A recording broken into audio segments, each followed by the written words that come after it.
बिस्मिल्लाहिर्रहमानिर्रहीम, अस्सलाम वालेकुम। जितने भी सहाफ़ी हैं, सीनियर सहाफ़ी हों, नए सहाफ़ी हों, टेलीविज़न के हों, अखबार के हों, जितने भी हैं, जो भी बात कर रहा है कि जी इमरान खान से मुज़ाकरात हो रहे हैं या बातचीत चल रही है या उनकी रिहाई के लिए कुछ आगे हो रहा है, तहरीक-ए-इंसाफ़ के लिए कोई रास्ते निकल रहे हैं, जितने भी बात कर रहे हैं, इन सब में सबसे पहले अभी हालिया दिनों में सबसे पहले जिसने कोई बड़ी खबर दी थी इस बारे में, यानी खुफिया मुलाकात की, उसका नाम है ज़ुबैर अली खान। ये नौजवान सहाफ़ी है और वो सहाफ़ी नहीं है जो ऐसे ही बात कर दें। ये जब तक कंफर्म नहीं होता चीज़ों को सामने नहीं लाते, और ये वो सहाफ़ी हैं जो जाकर खबर लाने वाले हैं, बैठे बैठे खबर देने वाले नहीं। अब वही ज़ुबैर अली खान मज़ीद बात कर रहे हैं और कहते हैं कि जी ये ट्रक की बत्ती नहीं है। बहुत से लोग कह रहे हैं ट्रक की बत्ती के पीछे लगाया जा रहा है, कुछ नहीं, नहीं नहीं, इसमें हकीकत है। फिर अंसार अब्बासी साहब के हवाले से भी वो कहते हैं कि जी जो मुज़ाकरात का वो कह रहे हैं कि इमरान खान ने कोई मुज़ाकरात की बात की है, ऐसा कुछ नहीं है। वो तो पहले दिन से कहते हैं कि इनके पास तो इख्तियार ही नहीं है कि ये हुकूमत से कोई बातचीत की जाए। फिर मुशाहिद हुसैन सैयद की मुझे बात याद आ रही है, जो नून लीग में भी बड़ा अरसा रह चुके, काफ लीग में भी रहे, इंटरनेशनल इस्टेब्लिशमेंट को समझते हैं, चीन के भी बहुत करीब हैं। उन्होंने कहा कि जब ये सारे मामलात हो रहे होते हैं, बातचीत हो रही होती है, कुछ गिव एंड टेक हो रहा होता है, तो जो भी उस वक्त बरसरे इक़्तिदार हुकूमत होती है उसको पता ही नहीं होता। जब चीज़ें फाइनल हो जाती हैं तब जाकर उनको पता लगता है। छुपती तो नहीं है कहीं चीज़ें, आज के दौर में कुछ ना कुछ बातें चल रही, लेकिन क्या बात हो रही है, कहाँ तक पहुँच गई है, किस किस हवाले से हो रही है, सब डिटेल्स किसी को नहीं पता होती। और जब हो जाता है तो फिर सामने आता है। मुशर्रफ दौर में चाहे देख लें, बेनज़ीर भुट्टो के साथ, मियाँ नवाज शरीफ का देख लें, जो माजी में हमें नज़र आता है कि यहाँ पर सबको कहा कि जी मैं यही हूँ, लोग जेल में थे, मियाँ साहब उनको छोड़ के बर्तन लेकर भी जद्दा रवाना हो गए पूरे जहाज़ में सारे टब्बर को लेकर। तो इस तरह से होता है यहाँ पर, कुछ पता ही नहीं लगता क्या किस वक्त क्या हो जाए। खैर, अब मियाँ साहब के हवाले से भी देखिए खदशात तो थे, लेकिन इमरान खान को पता नहीं लग सका प्लेटलेट्स कैसे गिरे हैं, क्या हो रहा है क्या नहीं हो रहा, तो बहुत कुछ होता रहता है। इस दफ़ा फ़र्क है, फ़र्क यह है कि इस दफ़ा डील नहीं ली जा रही, हत्ता कि कोई मुज़ाकरात की भी उस तरह बात नहीं हुई। अब जो बातें सामने आ रही हैं, यही ज़ुबैर अली ने इसका जिक्र किया है, उन्होंने इस पर पोस्ट भी लगाई है ट्विटर पर, एक्स पर, और इस पर वीलॉग भी किया। कहते हैं इमरान खान ने आखिरी मुलाकात में मुज़ाकरात या हुकूमत के साथ बैठने का भी कोई इशारा नहीं दिया, हामी ना भरी। इमरान खान ने कहा कि कोई डील नहीं लेनी, बस अदलिया को आज़ाद करें, फिर इनके रास्ते जो होगा वो होगा, अदलिया पर प्रेशर ना डालें।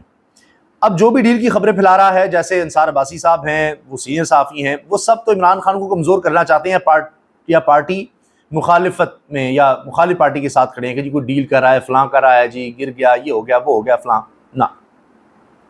जो लोग कह रहे हैं कि अब खबर आ रही है मुज़ाकरात की या जेल में मुलाकात की, महज ट्रक की बत्ती के पीछे लगाया जा रहा है, तो ऐसा हरगिज़ नहीं है। इमरान खान को यकीन दहानी कराई गई है कि आइंदा 2 से 3 हफ्तों में अदलिया से तहरीक इंसाफ को इंसाफ मिलेगा, मेरिट पर मुकदमात का हल निकलेगा, वरना तो केस सुनी जा रहे थे ना, किसी को कोई इंसाफ ही नहीं मिल रहा था। यास्मीन राशिद, उमर चीमा, बुशरा बीबी और दीगर सियासी कैदियों का फैसला नजर आएगा। अब वैसे ये है कि कम से कम शाम कुरैशी साहब हों, एजाज चौधरी और उमर चीमा कह रहे हैं कि ये तो हॉस्पिटल इनको ले जाया गया है। कम से कम इस्टेब्लिशमेंट का जब हाथ उठ जाएगा अदलिया तो इंसाफ मिल ही जाएगा। अब कोई मुज़ाकरात नहीं हो रहे, सीधा अदलिया के रास्ते से इंसाफ का तकाजा है। कोई मुज़ाकरात को गिव एंड टेक, ये वो कि वो ये करेंगे वो करेंगे, नहीं, ऐसा कुछ नहीं है जी। सीधी सीधी बात है कि अदलिया को आप फैसले करने दें, बस उस पर दबाव न डालें, प्रेशर न डालें। अच्छा, अब अगर इसमें डेडलॉक नहीं आता, जो भी चीज़ें चल रही हैं पाकिस्तान में, किसी भी वक्त कुछ हो सकता है। जिस तरह ये चीज़ें शायद इतनी तेज़ी से ना होती, वो तो पहले भी रही थी, लेकिन ये जो पाक भारत जंग है उसमें बहुत सी चीज़ें वाज़ेह हो गई हैं। इसी तरह इस पर ज़ुबैर कहते हैं कि इमरान खान के साथ मामला बेहतर करने की पहली ऑफ़र्स और मौजूदा ऑफ़र्स में क्या फ़र्क है। नंबर 1, पहली ऑफ़र में इदारे पर तनकीद ना करने का मुतालबा था। 2, मौजूदा निज़ाम को चलने देने की यकीन दहानी थी। मौजूदा ऑफर में भी इदारे पर तनकीद ना करने का मुतालबा है, जो कि इमरान खान ने जंग की सूरत में सीज़ फायर कर दिया है। इमरान खान ने कौम को पैगाम दे दिया कि मोदी के खिलाफ मुत्तहिद रहें और अलर्ट रहें, यानी उसने दोबारा भी हमला करना है। जबकि दूसरे मुतालबे पर इमरान खान के साथ बातचीत के दरवाजे भी खुल चुके हैं, जिसकी वजह मौजूदा हुकूमत का जंग के दौरान किरदार बना है। अच्छा, अब दूसरी तरफ भी ये बातचीत इसलिए हो रही है कि हुकूमत का जो किरदार नजर आया कि खामोश मियाँ नवाज शरीफ साहब, नून लीग की खामोशी, पीटीआई, सोशल मीडिया की भारत के खिलाफ अफवाज के साथ शाना बिशाना खड़े होना, और सबसे बड़ी वजह नवाज शरीफ की खामोशी है, जो कि वज़ीर आज़म ना बनाए जाने का गुस्सा इस मौके पर निकालते रहे। मोदी के साथ ज़ाती ताल्लुकात को तरजीह देना और तवील जंग की सूरत में इमरान खान की रिहाई की ना सिर्फ मुखालफत करना बल्कि इदारे पर तनकीद करना बनी है। अच्छा, ये दूसरे सोर्सेज से भी ये बात कन्फर्म हो रही है कि जी मियाँ साहब ने इस पर कहा कि इमरान खान की रिहाई सवाल ही पैदा नहीं होता, और फिर उन्होंने बातें शुरू कर दी और वो इस्टेब्लिशमेंट तक पहुँच गई कि उन्होंने वही पुराना राग अलापना शुरू कर दिया, वोट को इज्जत दो और ये और वो, कि जी डील का ये तो हिस्सा नहीं था, डील में तो ये था कि इमरान खान को छोड़ना नहीं है, उसको दबा के रखना है। अब उसकी रिहाई कैसे हो सकती है? अब आगे क्या हो सकता है जी? इमरान खान किसी डील की सूरत में ना पहले बाहर आना चाहते थे और ना अब। वो जंग में फ़ौज पाकिस्तान के साथ खड़े हैं और अदलिया पर दबाव ख़त्म करने का मुतालबा कर रहे हैं। अदलिया पर दबाव ख़त्म होने की सूरत में कई रहनुमाओं की ज़मानतें मंजूर होने का इम्कान है। इदारे और PTI के दरमियान गैर एलानिया सीज़ फायर जारी रहा। दूसरे मरहले में अगले निज़ाम पर दीगर सियासी जमातों के साथ बातचीत और नए इंतखाबात से मुतालिक अहम फैसले लिए जा सकते हैं और इमरान खान की रिहाई भी इसी से मशरूत होगी। सीज़ फायर जारी रहा तो पाकिस्तान को जंग के बाद अमेरिका और चीन के साथ मिलने वाला तिजारत बढ़ाने के लॉन्चिंग पैड पर तेजी से काम करना अव्वलीन तरजीह बन चुकी है, जिसके लिए सियासी इस्तेहकाम अब नागुज़ीर बन चुका है। मैंने पिछली वीडियो में इसका तज़किरा किया था कि ये जो अब यकजहती का एक माहौल बना है, ये बड़ी तेज़ी से ख़राब हो सकता है और हमने अगर अपने दिफा को मजबूत करना है तो मईशत मजबूत करना ज़रूरी है। मईशत मजबूत करनी है तो सियासी इस्तेहकाम ज़रूरी है, वरना ये सब कुछ मैंने तो 3 महीने कहे हैं, चंद हफ्तों में आपको सारा कुछ बिगड़ता नजर आ जाएगा। मैंने पिछली वीडियो में इसका तफसील से जिक्र किया, आप देख सकते हैं, वरना 3 महीने में सारी यकजहती जो है ये फारिग हो सकती है और हालात पहले से ज़्यादा ख़राब हो सकते हैं। तहरीक इंसाफ के अंदर भी जनाब कांट छांट का सिलसिला हो रहा है। आलिया हमजा साहिबा कह रही हैं, चीफ ऑर्गेनाइजर पंजाब, कि जी जिन्होंने तहरीक इंसाफ की तरफ से रैलियाँ नहीं निकाली उन सब की रिपोर्ट्स जमा हो रही हैं, शो कॉज नोटिस जारी किए जाएंगे, इन सब पर सख्ती से निपटा जाएगा। जो इमरान खान का नाम बेचकर वोट लेते हैं लेकिन पार्टी डायरेक्शंस पर अमल दरामद नहीं करते, ये आलिया हमजा साहिबा ने वाज़ेह कर दिया है।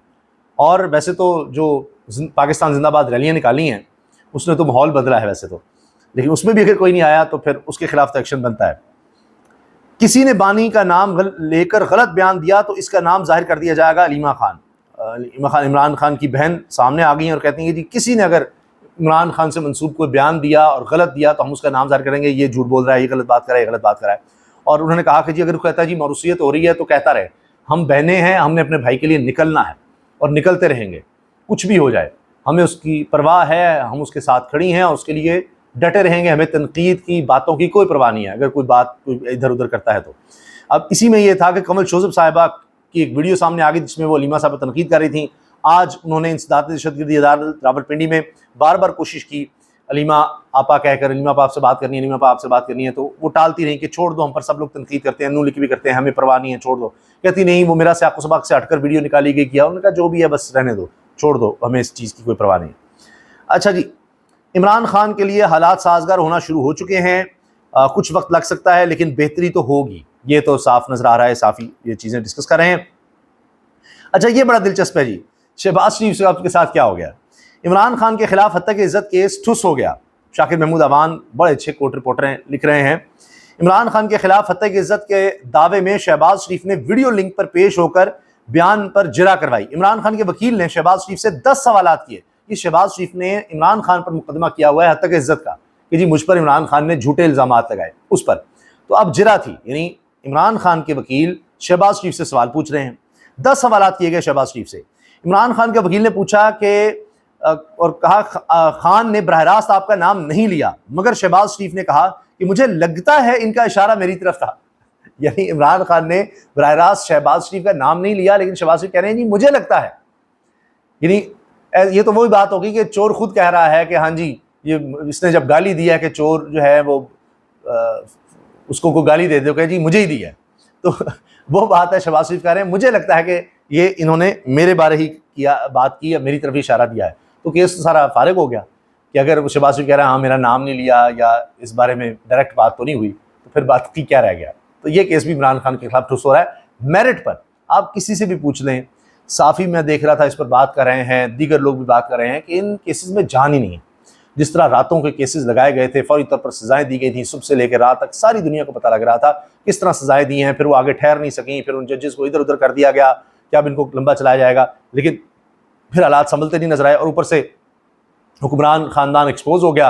अब मईम साहबा जितनी मर्जी तकरीबात करती रहे, शहबाज शरीफ करते रहे, नवाज शरीफ करते रहे, मंजर यहाँ पर आकर जो मर्जी कहते रहे जी, ओहो पार्लियामेंट ने बड़ी जगानगत दिखाई, बड़ा इत्तेहाद दिखाया, फ़लाँ किया, मरीम साहबा ये वो सल्यूट मरवा रही हैं, ये कर रही हैं, वो कर रही हैं, बड़े वीवीआईपी वहाँ पर सेमिनार्स हो रहे हैं, फ़लाँ हो रहा है। नहीं, अब सबको समझ आ गई है कौन किसके साथ खड़ा था। इजाज़त दीजिए, अल्लाह हाफ़िज़।